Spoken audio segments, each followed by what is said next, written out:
তো এখানে প্রচুর বাস দাঁড়িয়ে রয়েছে, আমি নিজের বাসটা তো অবশ্যই খুঁজে পাচ্ছি না। তো যাই হোক, আমার বাইক পার্সেল হবে কিভাবে হবে জানি না। যদি হেলান দিয়ে বসতে হয় তো এই জায়গাটায় বসতে পারা যায়। আর একটা বালিশ দিয়েছে যেটা নিয়ে আমি অলরেডি ঘুমাতে স্টার্ট করে দিয়েছি। আমার বাইকটা বাসে করে আসছে, বাকি জিনিসপত্র আনলোড হওয়ার পরে আমি আমার বাইক পাবো। কি মজা হচ্ছে। যদিও বা সেকেন্ড টাইম যদি বাসে আসি তাহলে কিন্তু এই ভুলটা তো আমি অবশ্যই করব না। আজকে তো মনে হয় না আমি আর লাচেন পৌঁছাতে পারবো বলে। আমার এখন মনে হচ্ছে কি আমার ভাগ্যে সত্যিই মনে হয় গুরুধম্বর নেই। তারপরে ভালো করে লক্ষ্য করে দেখলাম আমার বাইকের হ্যান্ডেলটা পুরো বেঁকিয়েছে। কেউ যদি ভাবছো বাইক নিয়ে এরকমভাবে জার্নি করবে, পুরো ভিডিওটা দেখে তারপরেই ঠিক করো বাইক নিয়ে বাসে করে জার্নি করবে কি করবে না।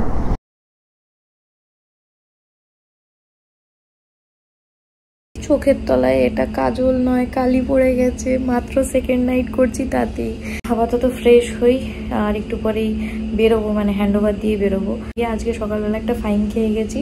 ধর্মতলা বাস স্ট্যান্ড থেকে জাস্ট বেরিয়েছি আর একটা পুলিশ অফিসার দৌড়ে এসে ধরে বললো যে এটা ওয়ান ওয়ে, এখানে ফাইন দিতে লাগবে বলে 500 টাকা অনলাইন চালান পাঠিয়ে দিয়েছে। যাই হোক, ওটা তো একটা খরচার মধ্যে পড়লো। আমি বললাম এই কারণেই ধর্মতলায় যদি যাও মোটামুটি যেখানে সেখানে ধরা খেতে পারো, তো ওই কারণে একটু সচেতন হয়ে রাস্তা দেখে শুনে বাইকটা নিয়ে যেও, নয়তো হেঁটে যেও। কি আর বলবো, বাঁচার কোনো উপায় নেই। এখন চারিদিকে ফাঁদ পাতা রয়েছে, যেখানেই পা দেবে সেখানেই ফেসে যাবে। যেমন আমার হসপিটালের বাইরে আমার বাইক পার্কিং করা ছিল, সেখানেও কেস দিয়ে দিয়েছে আনঅথরাইজড পার্কিং বলে। এখন না কেমন গা শোয়া হয়ে গেছে, মনে হয় হ্যাঁ এই রাত জেগে দিন জেগে এবেলা ওবেলা দৌড়ে এসে ডিউটি করছি, এত খাটাখাটনি করছি কটা টাকার জন্য। ওই টাকা ভূতের খাদ্য জোগানের জন্য হয়তো ইনকাম করছি আর কি। মানে আমার কি খারাপ লাগলো জানো তো, মানে জাস্ট দেখলো আমি বাস স্ট্যান্ড থেকে বেরোলাম, তাও উনি ফাইনটা দিয়েই ছাড়লেন। বোঝানোর অনেক চেষ্টা করলাম, অনেক চেঁচামেচি করছিলেন, আমি আর কথা বাড়াইনি, চলে এসেছি। জাস্ট খারাপ লাগলো, শেয়ার করলাম। Hello everyone, good morning. আজকে 9th এপ্রিল, সকাল 4:25 বাজে। লাস্ট 3টে নাইট ডিউটি করার পরে আমার আজকে রাত্রিরে তো ঘুমই এলো না। আবার কাল সকালবেলায় মর্নিং ডিউটি সকালেই হয়, সরি কালকে মর্নিং ডিউটি। এটা আবার নিজের রিকোয়েস্ট ডিম্যান্ডেই ছিল যে আমাকে মর্নিং ডিউটি দিন, আমি বিকালবেলায় বেরোবো। তা কালকে আমি জার্নি করব কলকাতা থেকে শিলিগুড়ি বাসে করে, তাও আবার প্রথমবার। ভীষণ রকম এক্সাইটেড লাগছে, ভয় লাগছে, আনন্দ হচ্ছে, কত কি হচ্ছে। আর এই ভাবে বাসে করে কেন যাচ্ছি না যাচ্ছি সেগুলো পরে বিস্তারিত আলোচনা করছি। একটুখানি চোখ দুটোকে রেস্ট দিই। এদিকে তো ঘুম আসছে না, ওদিকে প্যাকিং করতেও যেতে পারছি না, কারণ নিচে সবাই ঘুমাচ্ছে। আমি যদি এখন গিয়ে খুটখাট করতে থাকি তো বাবার ঘুম ভেঙে যাবে। বাবা 5টার সময় ঘুম থেকে ওঠে, 5টার সময় নিচে যাব, ব্যাগ ট্যাগগুলো প্যাক করবো, যা যা এগিয়ে রাখা যায় এগিয়ে রাখবো, যাতে ডিউটি থেকে ফিরেই জাস্ট স্নান টান করে আমি ঠিক টাইমে ধর্মতলা পৌঁছাতে পারি। তাই জন্য তো একদিন নাইট করে আমি ধর্মতলায় গিয়েছিলাম বাসের জন্য কথা বলতে আর বাইক প্যাকিং এর বিষয়ে কথা বলতে। কথাবার্তা হয়ে গেছে, টিকিটের বিষয়ে পরে আসছি। নিজের টিকিট হয়ে গেছে, বাইকটাকে পার্সেল করব। তো কি লাগেজ বাইকে রাখবো, কি লাগেজ হাতের কাছে রাখবো, একদম এক্সপিরিয়েন্স নেই। আদার্স পাবলিক ট্রান্সপোর্টে আমি কখনো আগে জার্নি করিনি, বাইক ছাড়া বেসিক্যালি আমার কোনো নলেজ নেই। তো নতুন কিছু একটা শিখতে চলেছি, নতুন কিছু একটা এক্সপিরিয়েন্স করতে চলেছি। ফিউচার কেই বা জানে, এরপর কি হয় না হয় সেটা তো ভিডিও চলতে চলতে তোমরা জানতে পারবে। এখনো অবধি আমার 2 চোখের পাতা আমি এক করতে পারলাম না। তার জন্য 2টো মেন কারণ রয়েছে। একটা হচ্ছে 3টে নাইট শিফট করার পরে আমার ঘুমের শিডিউল উল্টোপাল্টা হয়ে গেছে। এটা যারা শিফটিং ডিউটি করে তারা জানে, তাদের ঘুমের কোনো শিডিউল থাকে না। এটা একটা প্রবলেম তো অবশ্যই, যেটা নর্মালি সবার হয়, আমারও হচ্ছে যে রাত্রে ঘুম আসছে না আজকে। দ্বিতীয় কারণ যেটা হচ্ছে যে আমি এমন কিছু স্বপ্ন দেখি যেসব স্বপ্নগুলো আমাকে ঘুমোতে দেয় না। আমি ঘুমিয়ে স্বপ্ন দেখি না, আমি জেগে স্বপ্ন দেখি। ঘুম তো সত্যি বলতে গিয়ে এরম ভাবে হবে না। বাসে যদি ঘুম হয় ভালো, না হোক একটু রেস্ট তো পাবো। ওই রেস্টটুকু হলে পরের দিন শিলিগুড়ি থেকে সোজাসুজি নর্থ সিকিমের উদ্দেশ্যে যাত্রা শুরু করতে পারবো। 9 তারিখ 4:10 বাজে। ওকে, এখন ঘড়িতে বাজে বিকেল 5টা। আমি রেডি হয়ে নিয়েছি। ওই 3:30 নাগাদ ঘরে ঢুকলাম, স্নান করলাম, একটুখানি শুয়েছিলাম। কালকে রাত্রে ব্যাগ প্যাক করা ছিল, এই যে বাইকে জাস্ট লোড করে নিয়েছি। দাঁড়াও একটা জিনিস দেখাই। আজকে কিন্তু লাগেজের সাথে রাইডিং প্যান্ট আর জ্যাকেটটাকে বেঁধে রেখেছি, কারণ এটা এখন পরতে লাগবে না, সোজা শিলিগুড়ি থেকেই পরবো। এই যে এখানে আমার ট্যাঙ্ক ব্যাগের তলায় যে মাইক্রোফাইবারটা আমি দিই সেটা হয়তো হারিয়ে ফেলবো, তাই জন্য সেটাও আজকে লাগাইনি। এখন এই পিপিএফটা এমনিও উঠে গেছে, তো পিপিএফটাকে চেঞ্জ করার টাইম হয়ে গেছে। তো এখন এখানে কথা বেশি না বাড়িয়ে বেরোই চলো। ওখানে পৌঁছাতে হবে, বাইকটা লোড করতে হবে। বাইকের কোনো টাকা এখনো দিইনি, বাইকের ধরুন কোনো আলাদা করে টিকিট বা এরকম কিছু হয় না। যা যা ইনফরমেশন থাকবে সেগুলো আমি সব তোমাদেরকে দিয়ে দেবো।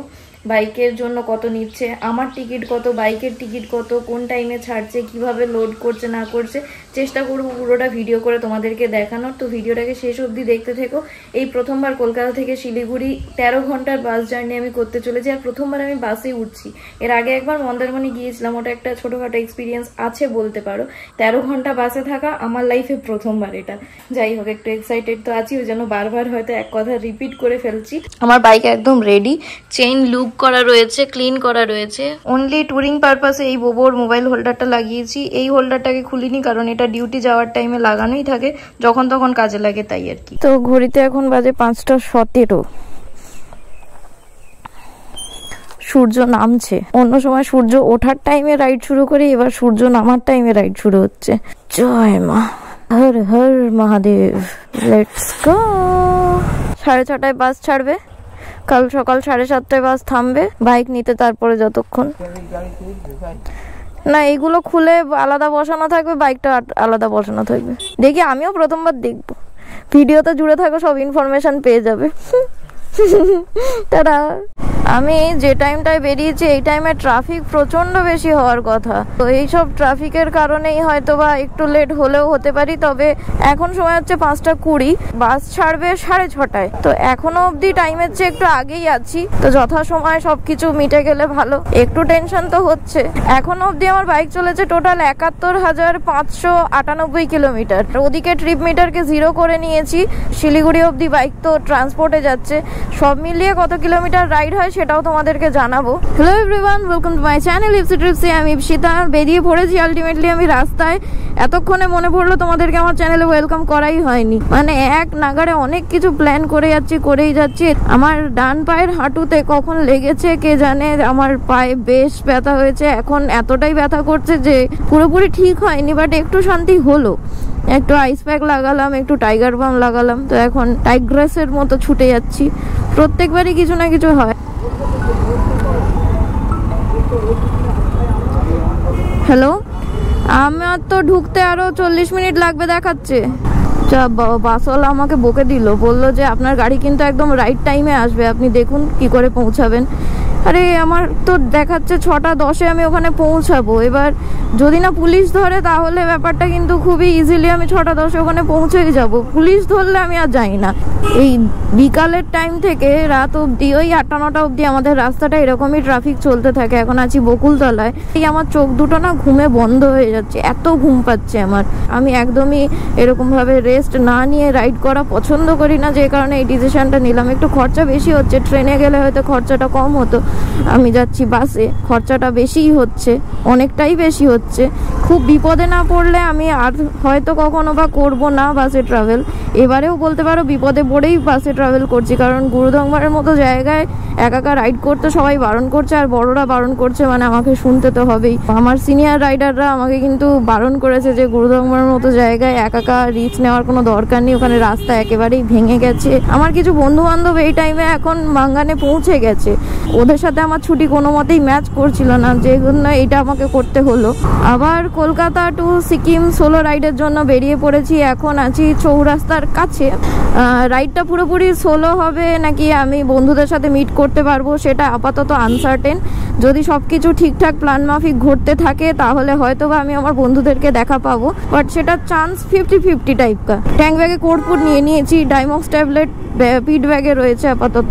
কলকাতা থেকে শিলিগুড়ির রাস্তাটা বড্ড বোরিং, বাট রাস্তাটার অবস্থাও খুব একটা ভালো না, তাই আর কি নতুন কিছু আর কি এক্সপিরিয়েন্স করে দেখা যাক।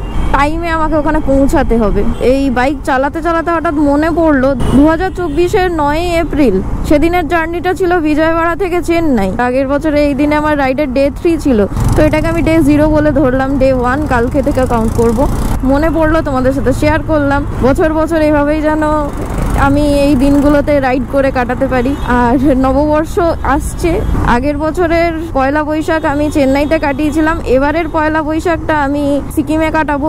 যা হবে দেখা যাবে। ছুটি নেওয়া রয়েছে 16 তারিখ অবধি, 17 তারিখ থেকে ডিউটি। সেভাবে প্ল্যান করিনি বলতে পারো, এটাও আর একটা আনপ্ল্যান্ড ট্রিপ। নাম খারাপ হয় শুধু মেয়েদের, দেখো ছেলেটা বাইক চালাচ্ছে, কিন্তু তার ইন্ডিকেটরটা তখন থেকে ডান দিকে মারাই রয়েছে। বেশ কিছুদিনের জন্য আপাতত মাঝেরহাট ব্রিজকে টাটা বাই বাই। এই যে আমার ডান দিকে CMRI হসপিটাল, এখানে আমি জন্মেছিলাম। সামনে ভিক্টোরিয়া মেমোরিয়ালটাকে দেখো, ওরে না কি লাগছে। আমারও মাঝে মধ্যে ইচ্ছা করে ময়দানে আসি, বসি, আড্ডা মারি, তারপর ভাবি না এখানে তো নো পার্কিং, বাইক রাখবো কোথায়, আবার কেস খাবো। এই পুলিশের ভয়তে না অর্ধেকের বেশি জায়গা আমি স্কিপ করে যাই। কত সিগন্যাল খাবো, শুধু সিগন্যাল খাচ্ছি। সন্ধ্যাবেলায় কলকাতাকে দেখতে বেশ সুন্দর লাগে। কি হচ্ছে আমি কিছু বুঝতে পারছি না। আবার দাঁড় করাচ্ছে এখানে, আমাকে এই রাউন্ড অ্যাবাউট দিয়ে ডান দিকে যেতে হবে। এই করে করেই দেরি হচ্ছে আমার, আর 3 মিনিট বাকি। আর জাস্ট এই শেষ মুখে এসে না আমি হারিয়ে যাই।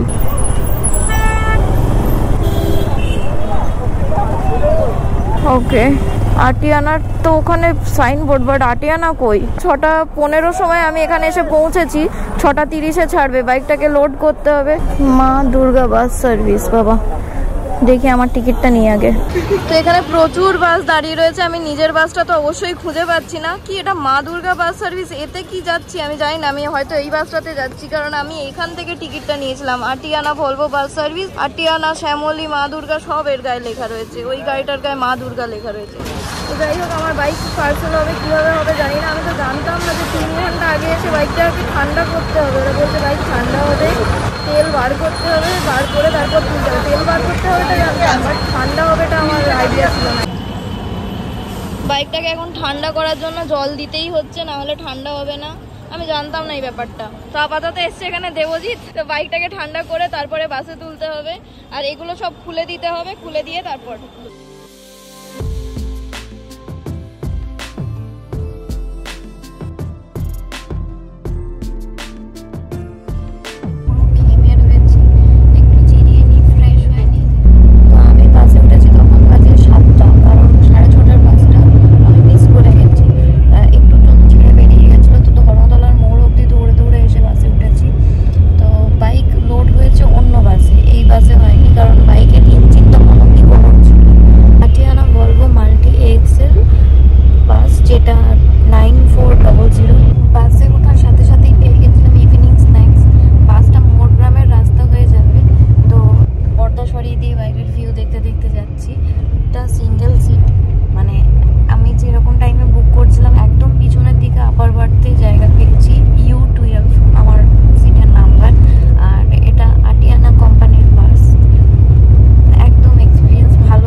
আই লাভ পান্থ তীর্থ। কত সরভাজা এখানে, 100 গ্রাম সরভাজা কিনেছি, 100 টাকা নিল। আর এটা আমি বাসে বসে বসে খাবো। 20 মিনিট ডিনার টাইম দিয়েছে, আমার এখন খেতে ইচ্ছা করছে না। সন্ধ্যাবেলা এই স্ন্যাক্সটা খেয়ে না পেটু ফুল হয়ে গেছে আর কি। তো যাই হোক, আমার মাঝখানে একটা ঘুম দেওয়া হয়ে গেছে। মানে আমি বাস জার্নি একেবারেই করি না, কিন্তু এর এত টায়ার্ড না শরীরটা, এমনি ঘুমিয়ে যাচ্ছে। 10:30টার সময় ডিনারের জন্য বাস এখানে দাঁড়িয়েছে। এখন আমি আমার বাইকটাকে খুঁজে পাচ্ছি না। আটিয়ানার আর একটা ভারত বেঞ্চ দাঁড়িয়ে রয়েছে ওই যে আমার পিছনে, ওই বাসে নেই। এটাও একটা আটিয়ানার বাস, আর দূরে ওই যেটা দাঁড়িয়ে রয়েছে ওটাও আটিয়ানার বাস। আমি ওই বাসটাই করে এসেছি, পান্থ তীর্থ।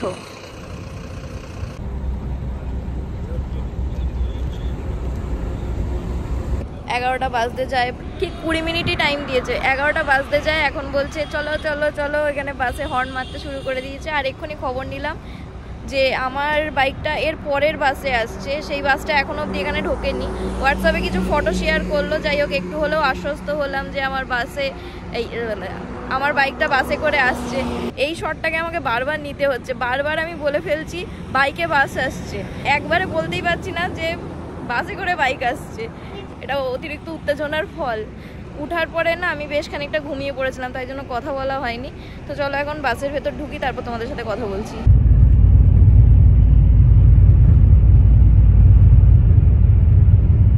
আরে আমার লাগেজ পত্র ডান দিকে পাটাকে করে দিয়ে এরা এখান থেকে দিয়েছে একটা ব্ল্যাঙ্কেট আর চাদর, একটা পাতলা ব্ল্যাঙ্কেট আর একটা চাদর দিয়েছে।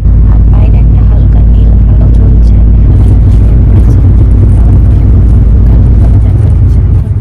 কোথায় পৌঁছালাম কি জানে। এরপরের স্টপেজ দেবে ডালখোলাতে, একটু চায়ের ব্রেকের জন্য ডালখোলাতে দাঁড়াবে, তারপরে সোজা সোজা শিলিগুড়ি। সব প্যাসেঞ্জাররা বাকিরা ঘুমাচ্ছে।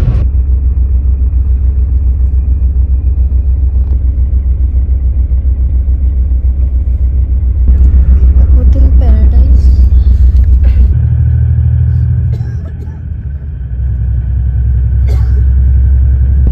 আস্তে আস্তে বাইরে ভোরের আলো ফুটছে। এরপরে সোজা গিয়ে শিলিগুড়িতে বাস থামবে। শিলিগুড়িতে পৌঁছে গেছি, কিন্তু বৃষ্টি স্টার্ট হয়ে গেছে বাইরে। বাড়িতে টাইম হচ্ছে 7:26। আমিও আমাদের প্যাকেটটা এখন মাথায় লাগিয়েছি যাতে ভিজে না যায়। এই বাসে লাগেজ, এই বাসে আমি, বাইকটা ওই বাসে। প্রচুর গোলাচ্ছে। ফাইনালি আমার বাইক এসে পৌঁছালো এই বাসে করে। দেখি খুশি খুশি। Good morning everyone. বাইকটা ঠিকঠাক করে পেলে হয়। তো বাইক আমার এসে গেছে, দেখতেই পাচ্ছ। আপাতত দেখতে যা পাচ্ছি ভাইজার ফাইজার কিছু ভাঙেনি, সবই ঠিক আছে। বাকি জিনিসপত্র আনলোড হওয়ার পরে আমি আমার বাইক পাবো। কি মজা হচ্ছে। বাইকটাকে আনলোড করতে হবে এখন। বাইকের হ্যান্ডেল তো ঘুরিয়ে দিয়েছে বাবা। বাইকের হ্যান্ডেলটা দড়ি দিয়ে বাঁধা রয়েছে, বার করে। হ্যান্ডেল দেখো পুরো ঘোরানো, এটাই তো আমি দেখিনি এখন অবধি। বাইক এসছে বাট হ্যান্ডেল পুরো লুজ। ক্লাচ কি করে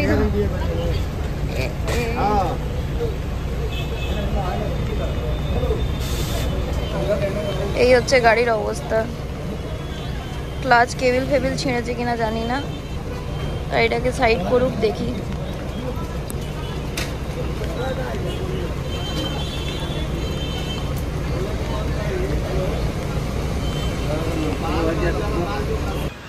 তো একটা দোকানে এসেছি, এখানে আলুর পরোটা, ঘুগনি আর চাটনি পেয়েছি।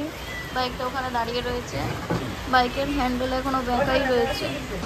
আমার অবস্থা বেশ খারাপ হচ্ছে। এখন অলরেডি 10:10 বাজে। পেট্রোল পাম্পে এসেছিলাম, একটা বোতলে করে পেট্রোল নিলাম। আর এই ভিজে যাচ্ছি, দাঁড়াও এক সেকেন্ড।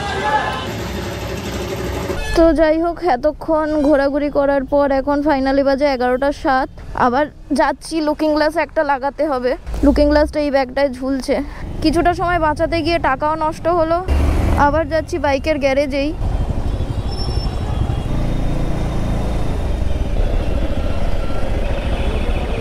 Tata tata. ওনার দোকানে ব্রেকফাস্ট করেছিলাম। এই লুকিং গ্লাসটা লাগিয়ে নিয়ে আমি মাঙ্গানের উদ্দেশ্যে যাত্রা শুরু করব। জানি না মাঙ্গানে কটায় পৌঁছাবো, আর মাঙ্গান থেকে আমি আজকে আদৌ লাচেন পৌঁছাতে পারবো কি না। আমার তো মনে হচ্ছে পৌঁছাতে পারবো না। তাও রাস্তায় কোথাও দাঁড়াবো না, ব্রেকফাস্ট যেহেতু করে নিয়েছি। তো এক্ষুনি তো আর দাঁড়াতে হবেই না। তোমাদের এই ভিডিওটাকে ভালো লাগছে কি না লাগছে জানি না, তবে আমি ভীষণ রকম ফ্রাস্ট্রেটেড হয়ে পড়ছি। মনে হচ্ছে কি হচ্ছে আমার সাথে, কেন হচ্ছে এগুলো আমার সাথে শুরুতেই। হ্যাঁ, কোনো কিছু নতুন ট্রাই করতে গেলে ভালো বা খারাপ কোনো একটা কিছু হতেই পারে।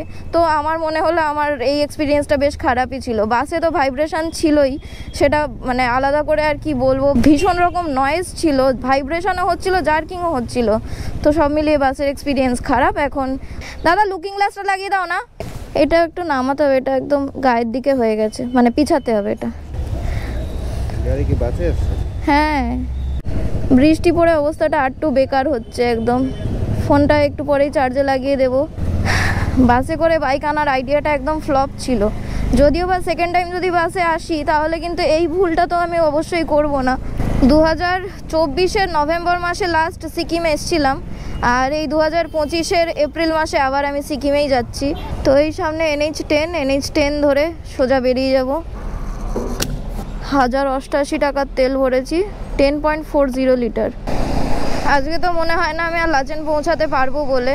আর আমার কিছু বন্ধু বান্ধব আজকে মাঙ্গান থেকেই বেরোলো, ওদেরকে মাঙ্গানে গিয়ে রিচ করব বলে এইভাবে বাসে এসছিলাম। বাসওয়ালাদের বলা কথা আর রিয়েলিটি দুটো একদম আলাদা। আমাকে ওরা বলেছিল যে বাইক আর আমি একই বাসে যাব, সেখানে ওরা লাস্টে কারণ দেখালো যে আমার আসতে লেট হয়েছে তাই জন্য বাইকের ইঞ্জিন গরম, আর ওই জন্য বাইককে তোলা যাবে না বাসে, পরের বাসে যাবে। পরের বাস বলতে সেই বাসটা নাকি একই টাইমে শিলিগুড়িতে ঢুকবে, সেটা তো ঢোকেনি, 1 ঘন্টা পর ঢুকেছে বাসটা। ঠিক আছে, রাস্তার ব্যাপার, 1 ঘন্টা দেরি হতেই পারে, কিন্তু আমাকে একদমই বলেছিল না যে বাইকের হ্যান্ডেলটা ওভাবে খুলবে, ওরা হ্যান্ডেলটাকে নিচু করবে বলে। আমাকে বলেছিল অ্যাভেঞ্জারের মানে হ্যান্ডেল তো এমনিই নিচু, তা নিচু ঢুকে যাবে ওইভাবে। তো ওরা কখন যে এগুলো লুজ করে হ্যান্ডেলটাকে বেঁকিয়েছে, নারকেল গার্ডগুলোকে বেঁকিয়েছিল, সবটা উল্টোপাল্টা করেছিল। তো এই সব কিছু ঠিক করতে গিয়েও আমাকে বেশ হ্যাপা পোহাতে হলো। ফাইনালি আমি 11:30টায় শিলিগুড়ি ছেড়ে বেরোলাম, 7:30টায় আমি শিলিগুড়ি ঢুকেছিলাম। 8:30, 9:30, 10:30, 11:30, 4 ঘন্টা আমার ওখানে ওয়েস্ট হলো। যেখানে আমার আইডিয়া ছিল যে আমি মোটামুটি 8টার মধ্যে ওখান থেকে স্টার্ট দিতে পারবো, 8টা না হোক অ্যাটলিস্ট 9টা অবধি আমার এক্সপেকটেশন ছিল, সেখানে 11টা অবধি আমার টাইম ওয়েস্ট হলো। ফাইনালি 11:30টায় আমি শিলিগুড়ি থেকে যাত্রা শুরু করলাম। এখন 4 ঘন্টা 26 মিনিট দেখাচ্ছে মাঙ্গান পৌঁছাতে। মাঙ্গান থেকে লাচেন আরও ধরো ওরকম 2-2.5 ঘন্টা। মাঙ্গান থেকে লাচেনের রাস্তাও খারাপ রয়েছে, কাল থেকে বৃষ্টি হচ্ছে, রাস্তা তো একটু প্যাচেও হয়ে যাবে। আমি এখন আইডিয়া করতে পারছি না, যতদূর পৌঁছানো যায় পৌঁছাবো। আমার এখন মনে হচ্ছে কি আমার ভাগ্যে সত্যিই মনে হয় গুরুধম্বর নেই। ভগবানের যদি দয়া হয় আমার উপর, এখন সেটাই শেষ উপায়। এত স্ট্রাগল করে আসছি, মানে আমার এই ভেতরের ফিলিংসটা না আমি কাউকে বোঝাতে পারছি না যে আমার কি ফিলিংস হচ্ছে। এতগুলো টাকা, এতটা সময় সবটা ওয়েস্ট করতে যাচ্ছি একেবারে। 4 ঘন্টা 23 মিনিট দেখাচ্ছে, 4:10 ওখানে পৌঁছাবো। 126 কিলোমিটার রাস্তা শিলিগুড়ি থেকে মাঙ্গান। ফাইনালি আমি উঠে গেছি সেবক রোডে, NH10-এ উঠে গেছি। এখন 14 কিলোমিটার এভাবেই কন্টিনিউ করব। তোমাদেরকে এবার সামারি বলি প্রথম থেকে একদম, ঠিক আছে? আমি জানি না ভিডিওতে কতটা কভার করতে পেরেছি না পেরেছি, তবুও আমি তোমাদেরকে মোটামুটি একটা সামারি বলে দিই, তাহলে তোমাদের একটা ক্লিন নলেজ হয়ে যাবে। তারপরে আমি এই ভিডিওটাকে এখানে শেষ করে দেব। পরের ভিডিওতে দেখাবো শিলিগুড়ি থেকে মাঙ্গানের জার্নি। তো এবার সামারিটা তোমাদের সাথে একটু শেয়ার করি। কলকাতা থেকে আমি প্রথম একদিন বাস ডিপোতে গিয়ে খবর নিয়েছিলাম যে কীরকমভাবে কি বাইকের পার্সেল করা যায় কি না যায়। গিয়ে খবর পেলাম যে সব বাসে না, কিছু কিছু বাসে করে ট্রান্সপোর্ট করানো যায়। ওখান থেকে একটা কন্ট্যাক্ট নাম্বার নিয়ে এসেছিলাম, সেটা 4 তারিখে। আমি 4 তারিখ থেকে কন্টিনিউ তাদের সাথে আমি টাচেই ছিলাম, বারবারই বলছিলাম যে বাইকের জন্য কি করতে লাগবে না লাগবে। তো ওরা আমাকে সেভাবে কিছু বলেনি, ওরা বলেছে সেই দিন আসবে, বাইকের ট্যাঙ্ক খালি করে ওই বাইকটাকে পার্সেলের জন্য তুলে দেওয়া হবে। তো যথারীতি আমি 6:30টায় বাস, তো 6:10 ওখানে গিয়ে পৌঁছাই। 6:15 এক্স্যাক্টলি ওদের লোকেশানে কাউন্টারে গিয়ে পৌঁছাই। তো ওরা বলে বাইকের ইঞ্জিন গরম রয়েছে, তো এইভাবে তো তোলা যাবে না, ইঞ্জিন ঠান্ডা হোক তারপরে।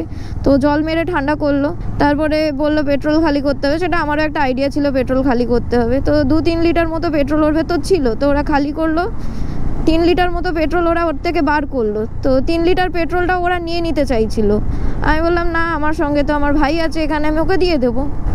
আমি 6:30টার বাস ধরে চলে এলাম শিলিগুড়ি। 7:30টায় বাস থেকে নেমেছি। তারপরে ওখানেই ফ্রেশ হলাম। আচ্ছা, শিলিগুড়িতে আর একটা ব্যাপার, ওখানে আবার শৌচালয়ের জন্য 10 টাকা করে নেবে, কারণ কোনো কারণ নেই, ওদের ইচ্ছা, তাই জন্য 10 টাকা করে নেবে। সেটা তুমি যে কাজেই যাও না কেন, ছোটো কাজ হোক বড়ো কাজ হোক, 10 টাকা করে নেবে। তো যাই হোক, ওয়েট করছিলাম। 8:30টায় বাস এলো। 8:30টায় বাসে আমার বাইকটা এলো। প্রথমে তো খুব খুশি হচ্ছিলাম যে ইয়েস আমার বাইক এসে গেছে। তারপরে ভালো করে লক্ষ্য করে দেখলাম আমার বাইকের হ্যান্ডেলটা পুরো বেঁকিয়েছে। এবার ওদেরকে বললাম সারাবে, কে বলছে এখানেই হয়ে যাবে। যে এখানে বলছে এখানে গ্যারেজ আছে, কত দূরে। তারপরে বুঝলাম বাইকটা ঠেলে নিয়ে যেতে হবে। তো ওখানে দুজন কুলি দাদা ওরা আমাকে বাইকটা ঠেলে গ্যারেজ অবধি নিয়ে গেল, তাও রাজি হচ্ছিল না। একজন নিজের মন থেকেই বলছিল যে ম্যাডাম হ্যারাস হো রে, তো হেল্প করে দিই। ওরা আমাকে গ্যারেজ অবধি পৌঁছে দেয়, সেটা বাইকের গ্যারেজ ছিল না, জাস্ট একটা নর্মাল টায়ারের দোকান ছিল। এত রকমের রেঞ্জ বা এত রকমের অ্যালাইন কি যেটা একটা বাইকের দোকানে থাকে, ওনার কাছে তো স্বাভাবিক সেগুলো ছিল না। আচ্ছা, তারপরে ওখান থেকে আবার গেলাম যেখানে আমার লাগেজগুলো রাখা ছিল, ওদের কাউন্টারে যেতে ওরা বলছে কুলির দরুন 500 টাকা দিতে। আমি বলছি কোনো মতেই না। এই করে বার্গেনিং করতে করতে 200 টাকায় রাজি হলো আলটিমেটলি। ঠিক আছে, তারপরে সেখান থেকে এই বেরোলাম, লুকিং গ্লাসটা আবার লাগিয়ে নিয়ে বেরোলাম। সব মিলিয়ে এই ছিল হচ্ছে বাইকের নিয়ে গড়বড়। এবার বলি খরচার কথা। আমার টিকিট নিয়েছিল 2500, যেটা প্রথমে কিনা বলেছিল 3000। তারপর যখন আমি অনলাইন চেক করে ওনাকে বললাম যে অনলাইনে তো দেখাচ্ছে 2500, আমি কি তাহলে অনলাইনে কেটে নেব? তখন বললেন না আমি দেখছি, বলে তখন 2500 টাকা দিয়ে উনি টিকিটটা কাটলেন। বাইকের জন্য 4300 টাকা আমায় বলেছিল। 4000 টাকা তখন নিলেন, নিয়ে বললেন যে ওখানের কুলি কিন্তু 300 টাকা আর নেবে, মানে সেই ঘুরে ফিরে 4300 টাকাই হলো। সেভাবে দেখতে গেলে 2500 টাকা আমার জন্য, 4000 টাকা বাইকের জন্য, আরও 300 টাকা এখানে কুলির জন্য, এখানে হলো 6700 টাকা। এছাড়া প্রথম দিন ধর্মতলায় পুলিশের খপ্পরে পড়েছিলাম, সেখানে 500 টাকা। আর এখানে হচ্ছে বাইকের দোকানে 100 টাকা খরচ হলো। সব মিলিয়ে আমার খরচ হলো 7400 টাকা। পুরোপুরি লস, একদম লস। উল্টে টাইম নষ্ট হলো, আমি হ্যারাস হলাম। কিন্তু কিছু করার নেই, আমাকে যেহেতু বন্ধুদের সাথে মিট করতে হবে, তাই জন্য একটা টাইমটা বাঁচানোর চেষ্টা করলাম। আমার ছুটি কাউন্ট হচ্ছে আজকের দিন থেকে, 10 তারিখ থেকে 16 তারিখ অবধি ছুটি নেওয়া রয়েছে, 17 তারিখ থেকে ডিউটি ঢুকতে হবে। তো সময় বাঁচানোর জন্য আর বন্ধুদের সাথে একসাথে রাইডটা করার জন্য একটু তাড়াহুড়ো করে কাল রাত্রিরেই বাসে আসার প্ল্যানটা করেছিলাম। এখন তো মনে হচ্ছে এখানে এসে বাইক রেন্ট নিয়ে নিলে ভালো হতো, বা আমার প্ল্যানটা না করলেই ভালো হতো। তবে গুরুদংমারে এখন যদি না যাই, আবার পরের বছরের অপেক্ষা করতে হবে। তো যদি তোমরা বাসে আসবে ভাবো, যদি বাসে বাইক আনবে ভাবো, আমি বলবো খুব বিপদে না পড়লে এসো না। বাসের এক্সপিরিয়েন্স আমার একদমই ভালো না, বাসের জার্নিটার এক্সপিরিয়েন্সও আমার একদমই ভালো না। তো এই আর কি, সব মিলিয়ে এই ছিল। ঠিক আছে, দেখা হচ্ছে নেক্সট ভিডিওতে দেখাবো তোমাদেরকে শিলিগুড়ি থেকে মাঙ্গান বা শিলিগুড়ি থেকে লাচেনের সেটা কতদূর পৌঁছাই, সেটা তো আমি আজকেই বুঝতে পারবো রাইড করতে করতে। এই ভিডিওটাকে এখানেই শেষ করলাম। ভিডিওটাকে ভালো লাগলে, ইনফরমেটিভ লেগে থাকলে তাহলে লাইক, কমেন্ট, শেয়ার, সাবস্ক্রাইব করে দিও। আর কোনো কিছু মন্তব্য করার থাকলে করতে পারো, কারোর সাথে শেয়ার করার ইচ্ছা হলে শেয়ার করো। কেউ যদি ভাবছো বাইক নিয়ে এরকমভাবে জার্নি করবে, পুরো ভিডিওটা দেখে তারপরেই ঠিক করো বাইক নিয়ে বাসে করে জার্নি করবে কি করবে না। Okay, bye. Keep loving, keep supporting, stay tuned with Ipsy Tripsy.